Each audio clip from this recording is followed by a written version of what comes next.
Dear students, आज हम class 10 के अगले अध्याय बहुपद पॉलिनोमियल्स को प्रारंभ करते हैं।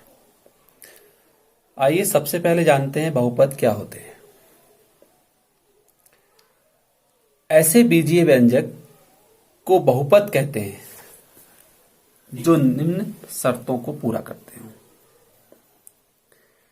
फर्स्ट, चर राशि का घातांक एक धनात्मक पूर्णांक हो। नंबर 2, पदों की संख्या सीमित हो।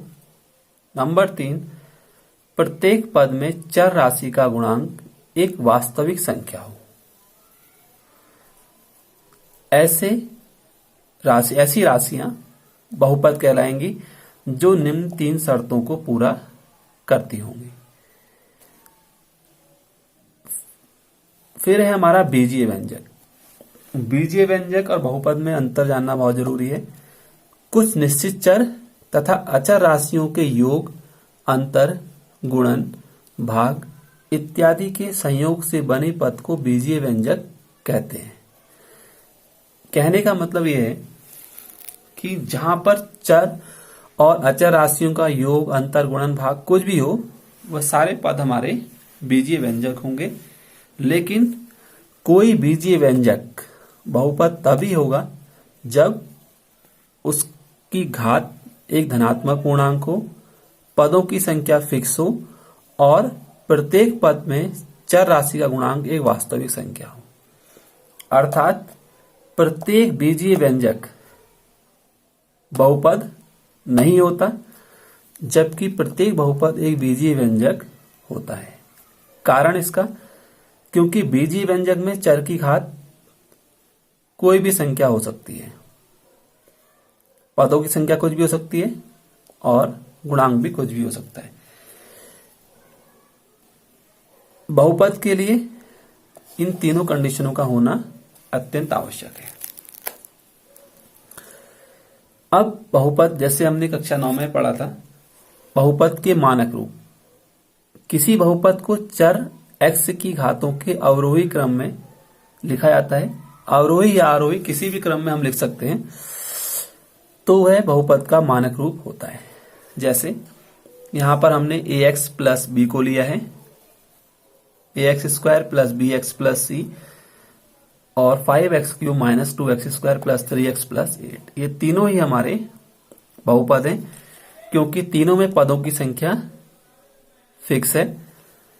चर की घात एक धनात्मक पूर्णांक है और चरों के जो हमारे गुणांक हैं वह भी एक वास्तविक संख्या है।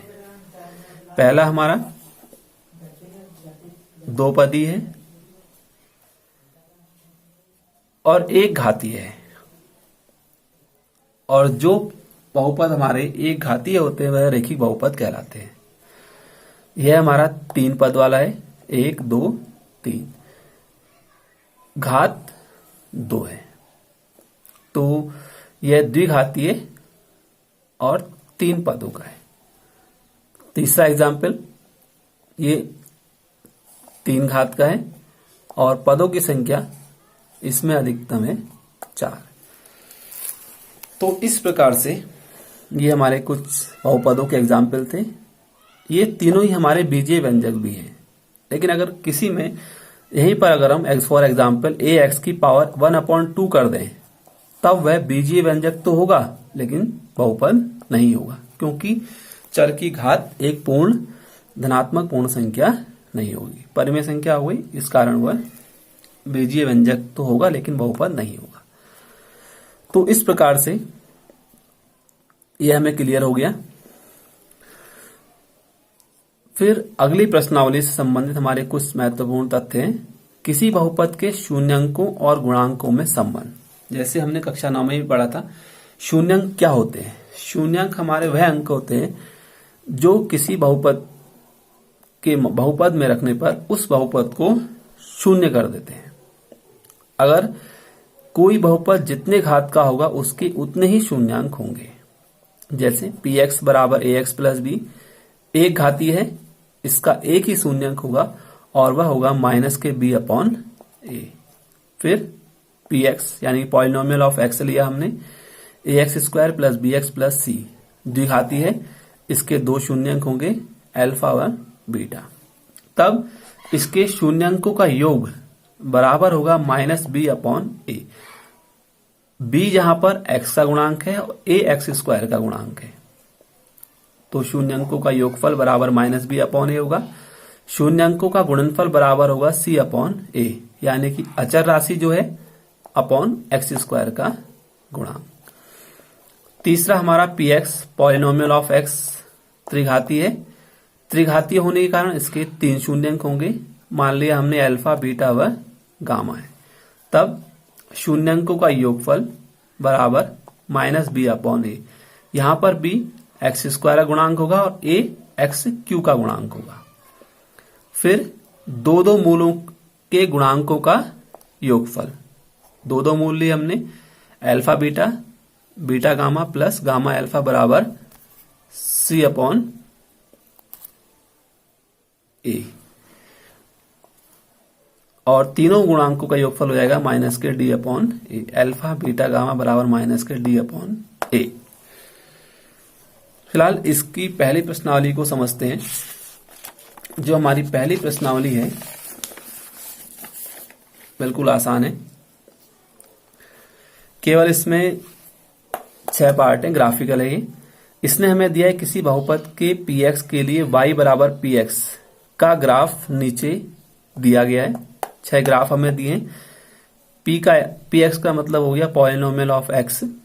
हमसे कह रहा है शून्यंकों की संख्या ज्ञात कीजिए। हमने ज्ञात करना है कि अगर पॉलिनोमियल ऑफ एक्स है तब ये जो रेखा है वो एक्स अक्ष को कितने बिंदुओं पर प्रतिच्छेद कर रही है। तो फर्स्ट हमारा है, जो फर्स्ट ग्राफ है वो एक्स अक्ष को किसी भी पॉइंट पर प्रतिच्छेद नहीं कर रहा है। इसका मतलब शून्यंकों की संख्या 0 होगी, क्योंकि ग्राफ एक्स अक्ष को किसी भी बिंदु पर प्रतिच्छेद नहीं करता है। दूसरे वाले में जो ग्राफ है वो एक्स अक्ष को एक बिंदु पर प्रतिच्छेद कर रहा है। इसका मतलब शून्यंकों की संख्या हमारी होगी 1, क्योंकि रीजन भी लिख दिया है। थर्ड वाले में 3 बिंदु पर प्रतिच्छेद कर रहा है, 1, 2 और 3। इसका मतलब शून्यंकों की संख्या होगी 3। चौथे वाले में शून्यंकों की संख्या होगी 2, क्योंकि 2 बिंदु पर प्रतिच्छेद कर रहा है। पांचवें वालों में जो हमारा पांचवा खंड है उसमें 1, 2, 3, 4 और 5, 5 बिंदु पर प्रतिच्छेद करने के कारण इसके शून्यंक होंगे हमारे 5। 1, 2, 3, 4, 5। हमने ये देखना है कि एक्स अक्ष को कितने बिंदु पर प्रतिच्छेद कर रहा है ग्राफ। और लास्ट है हमारा छठा खंड। इसमें 3 बिंदु पर प्रतिच्छेद कर रहा है, 1 बिंदु, 2 और 3। क्योंकि ये क्रॉस नहीं कर रहा है, केवल टच कर रहा है। इसका मतलब जो शून्यंक होंगे 3 इसमें, तो ये पूरा क्रॉस कर रहा है, इसलिए इसके शून्यंक 2 गए। लेकिन यहां पर केवल ये इन दोनों पॉइंटों पर स्पर्श कर रहा है। इस कारण एक कट बिंदु, दूसरा और तीसरा, तो कुल शून्यंक हमारे होंगे 3। तो केवल ग्राफिकल मेथड है, आसान प्रश्नावली है। नेक्स्ट वीडियो में हम इसकी नेक्स्ट एक्सरसाइज को स्टडी करेंगे।